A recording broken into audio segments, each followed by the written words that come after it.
लाडक्या बहिणींच्या संपूर्णतः स्क्रुटिनीमध्ये आत्ता ज्या काही पुढे बदल होणार आहेत की यामध्ये लाडकी बहीण योजनेमध्ये आणखीन काही बदल होऊन त्यामध्ये स्क्रुटिनी अजून कडक केली जाणार आहे। कारण की अजूनही जर पाहिलं तर अनेकांचे बँक अकाउंट्स नाही आहेत, अनेक महिलांचे बँक अकाउंट्स नाही आहेत, ते त्यांच्या म्हणजे पतीच्या अकाउंटवरती किंवा मुलाच्या अकाउंटवरती अशा ठिकाणी पैसे घेत आहेत। त्यामुळे आता चालू योजनेमध्ये तर कुठेच पतीच्या किंवा आत्ता जे काही KYC झालेलं आहे आणि ही सगळी जी प्रक्रिया केलेली आहे त्याच्यामध्ये आत्ता कुठेही चालू याच्यामध्ये कुठेही पतीच्या किंवा दुसऱ्या कोणाच्या अकाउंटवर नाही, तर आता त्यांच्या अकाउंटमध्येच। कारण आता KYC केल्यानंतरची प्रक्रिया ही सुरू झालेली आहे, त्याच्यामुळे आता दुसरं कोणाच्या अकाउंटला जाण्याचा विषयच नाही। ज्यांनी ज्या पद्धतीने KYC केलेली आहे, सुरुवातीच्या कालावधीमध्ये ज्यांचे अकाउंट्स नव्हते ते त्या पद्धतीनं लाभ मिळवण्याच्या दृष्टिकोनातून जे त्यांचं अकाउंट घरातलं होतं त्यातून ते लाभ घेत होते। पण जी काही फिल्टरेशनची प्रक्रिया, जी काही इतर सगळी प्रक्रिया केल्यानंतर आता साधारणपणे KYC हे बंधनकारक, हे तसंही DBT योजनेला KYC बंधनकारक असतंच, फक्त ती प्रोसेस सुरू करायला साधारणपणे 7-8 महिन्याचा कालावधी लागत असतो। तो झाल्यानंतर आम्ही लगेचच KYC सुरू केलं। 6 महिन्याची मुदत आम्ही KYC करण्यासाठी दिली।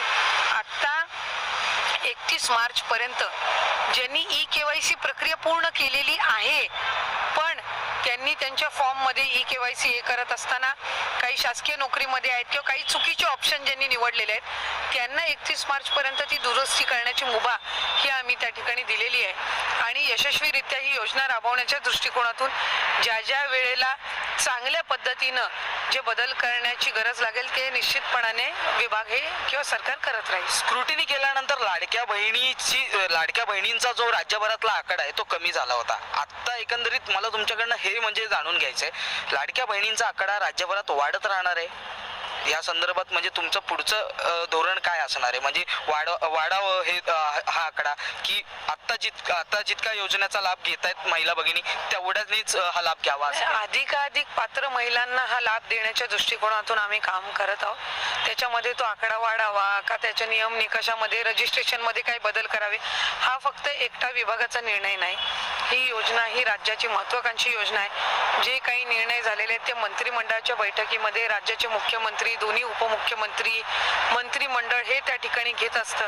त्याच्यामुळे रजिस्ट्रेशन वाढवणं हे सगळ्या बाबी ज्या आहेत, या ज्या निकषांच्या नियमांच्या बाबी आहेत त्या मंत्रिमंडळामध्येच त्या ठिकाणी ठरत असतात, निश्चित होत असतात। त्यामुळे त्या पद्धतीने ते पुढेही होत राहते। तर नमस्कार लाडक्या बहिणींनो, मी देवानंद गव्हांदे आणि आपण बघत आहात टेक्निकल मराठाजी। तर ताईंनो, तुम्ही आदित्यताई तटकरे यांना ऐकलंच असेल आणि त्यांनी स्पष्टता सांगितलेलं आहे की ज्या वेळेस आम्हाला या KYC मध्ये काही बदल करावेसे वाटले किंवा मंत्रिमंडळ म्हणून किंवा मग विभागीय जी काही सदस्य असतील किंवा मंत्रीगण असतील यांच्या सहमतीनं आम्ही त्यामध्ये बदल करणार आहोत। कारण की एकटा विभागाचा हा निर्णय नसतो, तर सर्व मंत्रिमंडळाचा एक निर्णय असतो। तिथं मंत्रिमंडळ बैठक घ्यावी लागते आणि त्यानंतरच यावर काही निर्णय होत असतो।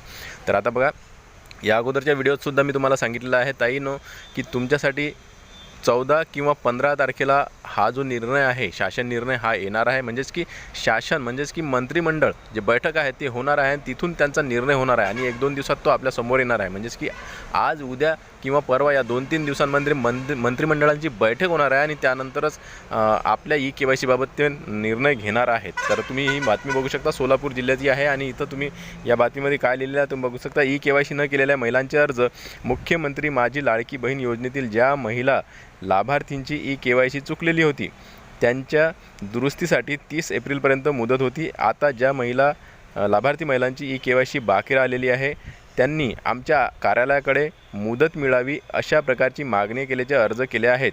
त्यानुसार आम्ही शासनाला पत्रव्यवहार करून त्यांची मागणी कळवली आहे। राज्यातील बहुतेक जिल्ह्यांमधूनही अशीच मागणी झालेली आहे।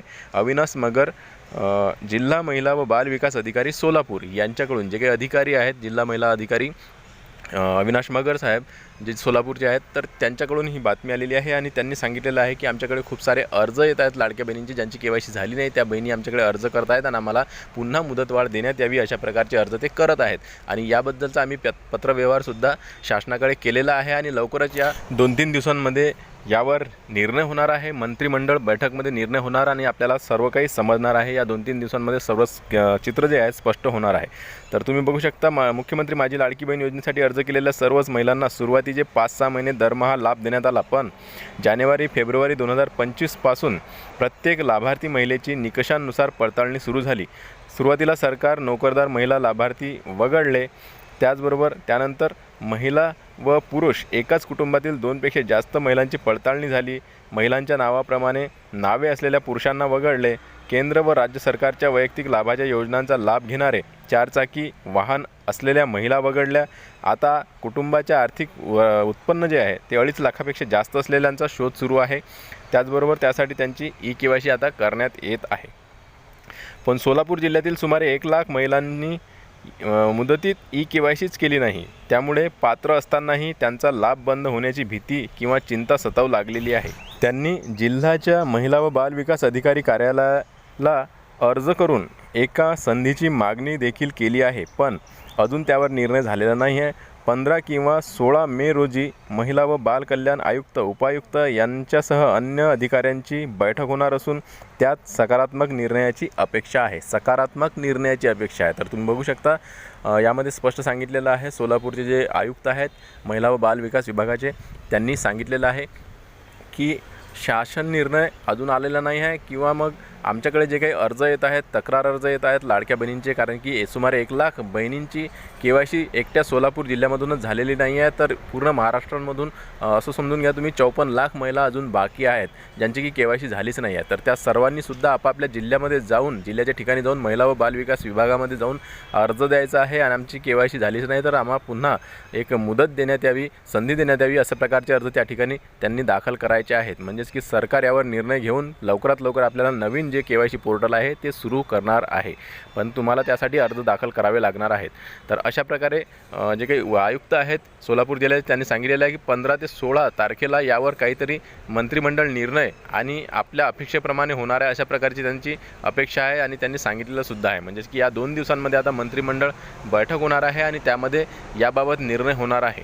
तर ज्यांची केवायसी झालीच नाही आहे त्या बहिणींसाठी ही आनंदाची बातमीसुद्धा आहे. आणि त्यांच्यासाठी एक दुःखद बातमी अशी आहे की शासनाकडून अजूनही काहीही त्यांच्यासाठीचं काही वक्तव्य किंवा मग काही ट्विट वगैरे किंवा शासन निर्णय अजूनही आलेला नाही आहे. सुमारे 54 लाख बहिणी अजूनही ई-केवायसीपासून वंचित आहेत. ज्यांची केवायसी झालीच नाही आहे अशा बहिणी अजूनही या लाभामध्ये किंवा मग लाडकी बहीण योजनेच्या प्रवाहामध्ये जुळलेल्या नाही आहेत. कारण की त्यांची केवायसी सुरुवातीपासूनच झालेली नाही आहे. त्या पात्र आहेत परंतु त्यांची केवायसी न झाल्यामुळे त्यांचा लाभ त्यांना मिळत नाही आहे. सुमारे आता मला खूप साऱ्या कमेंट्स येतात ताईंनो की ज्यामध्ये त्या सांगत आहेत की आमची केवायसी झाली नाही आहे आणि एवढ्या महिन्यांपासून आमचे पैसे बाकी आहेत, आमचा लाभ आम्हाला मिळालेला नाही आहे. काही जणी असे म्हणत आहेत की आमची केवायसी झालेली आहे, सक्सेसफुलचा मेसेजसुद्धा आला आहे, परंतु तरी आमचा लाभ बंद आहे, आमचा लाभ आम्हाला मिळालेला नाही आहे. तर ही तांत्रिक अडचण आहे किंवा मग तुम्ही जी काही केवायसी केली आहे त्यामध्ये आणखीन काहीतरी चूक झालेली असेल किंवा मग आणखीन सरकारी पोर्टलबाबत काही समस्या असेल. तर काही असो, कारण काही असो, तुमची केवायसी झालीच नाही आहे तर त्या सर्व बहिणींनी आता आपले महिला व बाल विकास जे काही विभाग कार्यालय आहे जिल्ह्याच्या ठिकाणी, तालुक्याच्या ठिकाणी, तिथं जाऊन तुम्ही एक अर्ज दाखल करायचा आहे आणि आपल्याला पुन्हा मुदत मिळण्यात यावी, देण्यात यावी, अशा प्रकारचा अर्ज तुम्हाला तिथं दाखल करायचा आहे. तर ताईंनो घाबरू नका, सरकारला तुम्हाला ही संधी द्यावीच लागणार आहे. आज ना उद्या या 8-15 दिवसांमध्ये याबाबतचा निर्णय येऊ शकतो. होऊ शकतो की उद्या या 2-3 दिवसांमध्येच हा निर्णय येणार आणि आपल्याला एक खुशखबर, आनंदाची बातमी मिळणार. याबाबत आपण त्यांच्यावर नजर ठेवून आहोत आणि आपल्या व्हिडिओच्या माध्यमातून सर्वात आधी आपल्याला अशी अपडेट मिळणार आहे की ज्यामध्ये तुमचं मन तुम्ही खुश होणार आहात. कारण की आपण अशा प्रकारच्या बातम्या आपल्या व्हिडिओच्या माध्यमातून आपल्या चॅनलवर टाकत असतो. तर लाडक्या बहिणींनो, व्हिडिओ आवडल्यास लाईक करा. भेटूया पुन्हा नवीन एका व्हिडिओमध्ये. तोपर्यंत जय महाराष्ट्र.